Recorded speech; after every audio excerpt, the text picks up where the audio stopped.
ओम शांति। आज की मुरली है 29 नवंबर 2025 की। तो आज की मुरली में बाबा ने हमें टाइटल दिया है सच्चे सच्चे राजऋषि और ब्राह्मण बच्चे। तो बाबा करें तुम्हारा कर्तव्य है अपने आप को आत्मिक स्थिति में टिकाकर तपस्या से पूजन लायक बनाना है। तो बाबा बोले, मीठे बच्चे तुम सच्चे सच्चे राजऋषि हो, तुम्हारा कर्तव्य है तपस्या करना, तपस्या से ही पूजन लायक बनेंगे। प्रश्न है, कौन सा पुरुषार्थ सदा काल के लिए पूजने लायक बना देता है? कौन सा पुरुषार्थ? उत्तर है, आत्मा की ज्योति जगाने का, तमो प्रधान आत्मा को सतो प्रधान बनाने का पुरुषार्थ करो तो सदा काल के लिए पूजन लायक बन जाएंगे। जो अभी गफलत करते हैं वह बहुत रोते हैं। अगर पुरुषार्थ करके पास नहीं हुए, धर्मराज की सजाएं खाई तो सजा खाने वाले पूजे नहीं जाएंगे, सजा खाने वाले का मुंह ऊंचा नहीं हो सकता। ओम शांति। रूहानी बच्चों प्रति रूहानी बाप समझा रहे हैं। पहले तो बच्चों को समझाते हैं कि अपने को आत्मा निश्चय करो। पहले आत्मा है, पीछे शरीर। जहाँ तहाँ प्रदर्शनी, म्यूजियम में, क्लास में पहले यही सावधानी देनी है कि अपने को आत्मा समझ बाप को याद करो। बच्चे जब बैठते हैं सब देही अभिमानी होकर नहीं बैठते हैं। यहाँ बैठते भी कहाँ कहाँ ख्यालात जाते हैं। सत्संग में जब कोई साधु आदि आए तब तक क्या बैठ करते हैं, कोई न कोई ख्यालात में बैठे रहते हैं। फिर साधु आया तो कथा आदि सुनने लगते हैं। बाप ने समझाया ये भक्ति मार्ग में सुनना सुनाना है। बाप समझाते हैं ये सब है आर्टिफिशियल, इनमें कुछ भी नहीं है। दिवाली भी आर्टिफिशियल है। बाप ने समझाया ज्ञान का तीसरा नेत्र खुलना चाहिए तो घर घर में सोजरा हो जाए। अभी तो घर घर में अंधियारा ही है, सब बाहर का प्रकाश है। तुम अपनी ज्योति जगाने बिल्कुल शांत में बैठती हो। बच्चे जानते हैं स्वधर्म में रहने से पाप कट जाते हैं।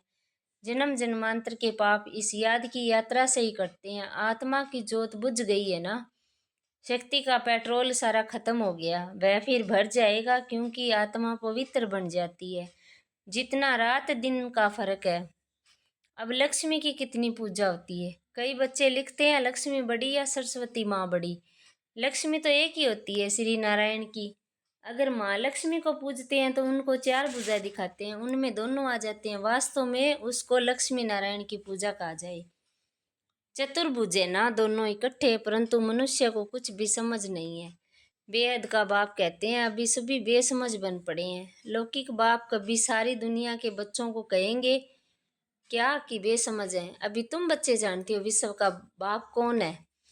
खुद कहते हैं सभी आत्माओं का बाप हूँ, तुम सब मेरे बच्चे हो। वो साधु लोग तो कह देंगे सब भगवान ही भगवान है। तुम जानते हो बेहद का बाप बेहद का ज्ञान समझा रहे हैं हम आत्माओं को। मनुष्यों को तो देह अभिमान रहता है, मैं फलाना हूँ। शरीर पर जो नाम पड़ा है उस पर चलते आए हैं। अब शिव बाबा तो निराकार सुप्रीम सोल है, उस आत्मा पर नाम है शिव। आत्मा पर नाम एक ही शिव का है, बस वह है परमात्मा। परमात्मा उनका नाम है शिव। बाकी जो भी आत्माएं ढेर है उनके शरीरों के नाम पड़े हुए हैं। शिव बाबा यहाँ रहता नहीं है, वह तो परम धाम से आते हैं। शिव अवतरण भी है। अभी बाप ने तुमको समझाया सभी आत्माएं यहाँ आती है पार्ट बजाने। बाप का भी पार्ट है। बाप तो बहुत बड़ा काम यहाँ करते हैं। अवतार मानते हैं तो सभी उनकी हॉलीडे स्टैंप आदि होनी चाहिए। सब देशों में हॉलीडे होनी चाहिए क्योंकि बाप तो सबका सदगति दाता है ना।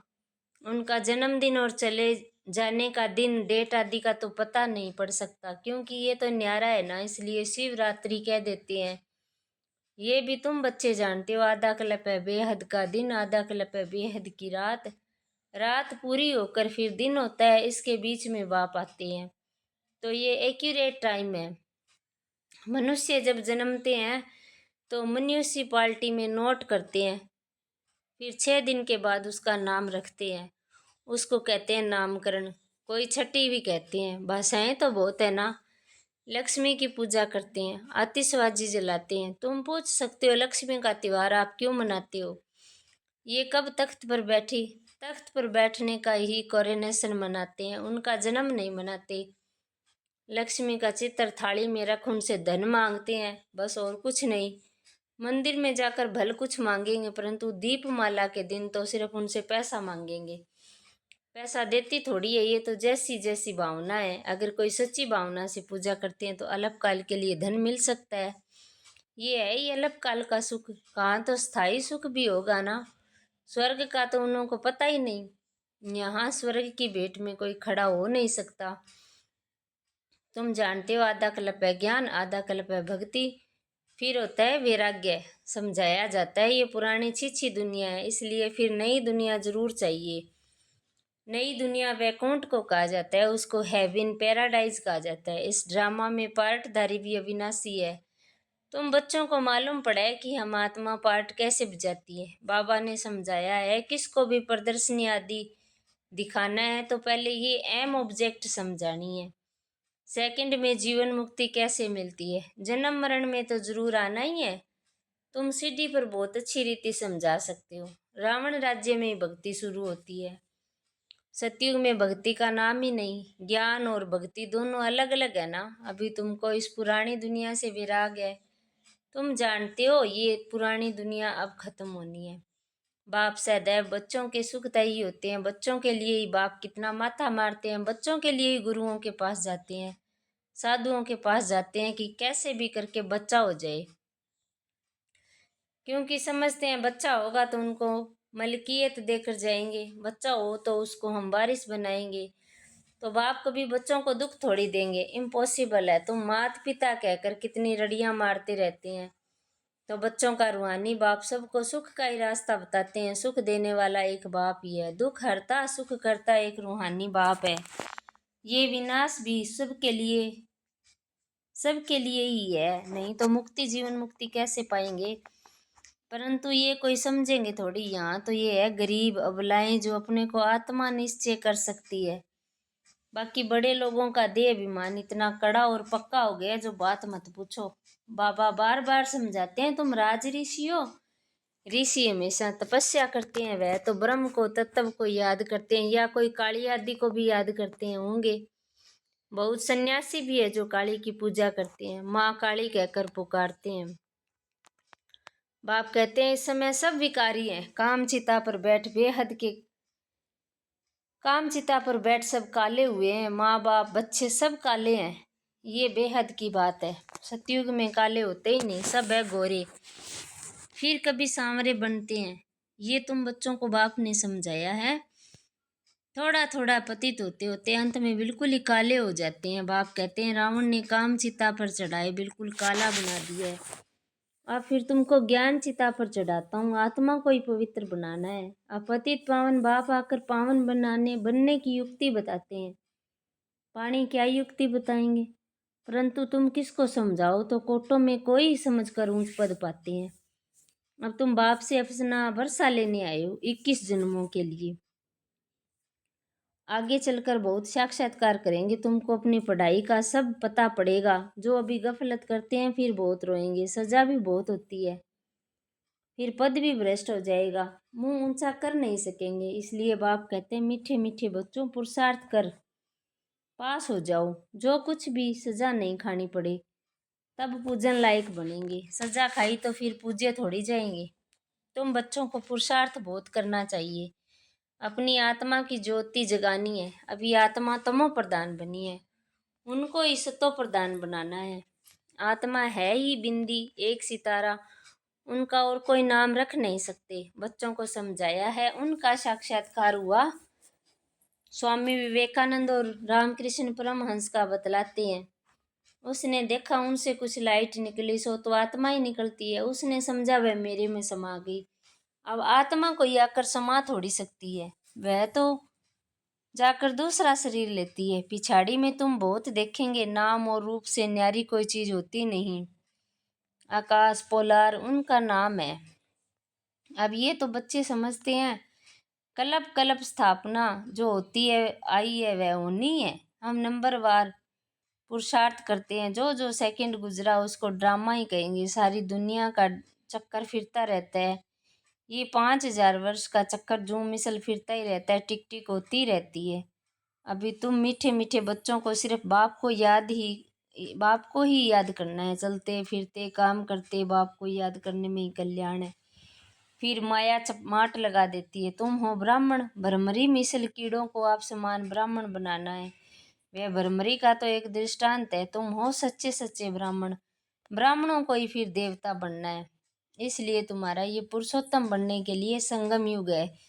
यहाँ तुम आते ही हो पुरुषोत्तम बनने के लिए, पहले ब्राह्मण जरूर बनना पड़े। ब्राह्मणों की चोटी है ना, तुम ब्राह्मणों को समझा सकते हो। बोलो, तुम ब्राह्मणों का तो कुल है, ब्राह्मणों की राजधानी नहीं है। तुम्हारा ये कुल किसने स्थापन किया, तुम्हारा बड़ा कौन है? फिर तुम जब समझाएंगे तो बहुत खुश होंगे। ब्राह्मणों को मान देते हैं क्योंकि वह शास्त्र आदि सुनाते हैं। पहले राखी के लिए भी ब्राह्मण जाते थे, आजकल तो बच्चियां जाती है। तुमको तो राखी बांधने उनको बांधनी है जो पवित्रता की प्रतिज्ञा करे। प्रतिज्ञा जरूर करनी पड़े। भारत को फिर पावन बनाने के लिए हम ये प्रतिज्ञा करते हैं। तुम भी पावन बनो, औरों को भी बनाओ, और किसकी ताकत नहीं जो ऐसे कह सके। तुम जानते हो ये अंतिम जन्म, पावन बनने से हम पावन दुनिया के मालिक बनते हैं। तुम्हारा धंधा भी यही है। ऐसे मनुष्य कोई होते नहीं, तुमको जाकर ये कसम उठवाना है। बाप कहते हैं काम महाशत्रु है, इस पर विजय पानी है, इस पर जीत पाने से तुम जगत जीत बनेंगे। इन लक्ष्मी नारायण ने जरूर आगे जन्म में पुरुषार्थ किया है, तब तो ऐसा बने है ना। अभी तुम बता सकते हो किस कर्म से इनको ये पद मिला, इसमें मूंझने की तो कोई बात ही नहीं।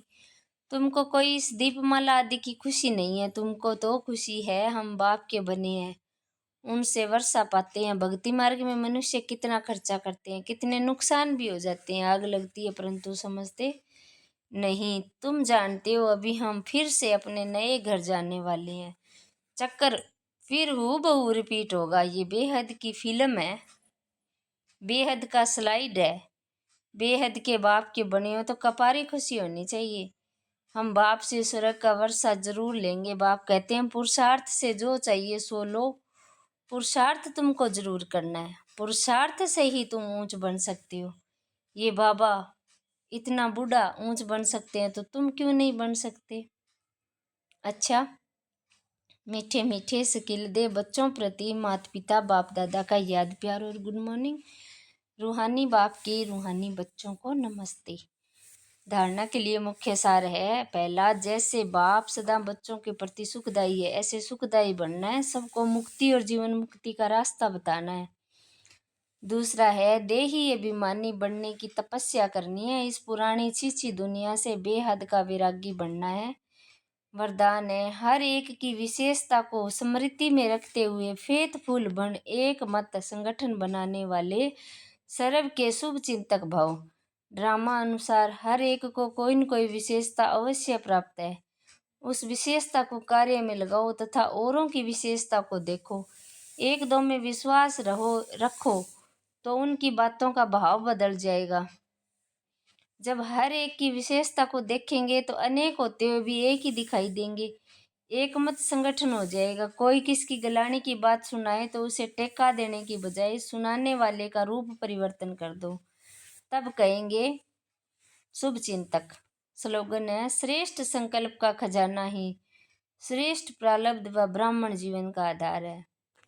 व्यक्ति सारे हैं, अगर सेकंड में विदेही बनने का अभ्यास नहीं होगा तो लास्ट घड़ी भी युद्ध में ही जाएगी। जिस बात में कमजोर होंगे, चाहे स्वभाव में, चाहे संबंध में, चाहे संकल्प शक्ति में, वृत्ति में, वायुमंडल के प्रभाव में, जिस बात में कमजोर होंगे उसी रूप में जानबूझकर भी माया लास्ट पेपर लेगी। इसलिए विदेही बनने का अभ्यास बहुत जरूरी है। अच्छा, ओम शांति।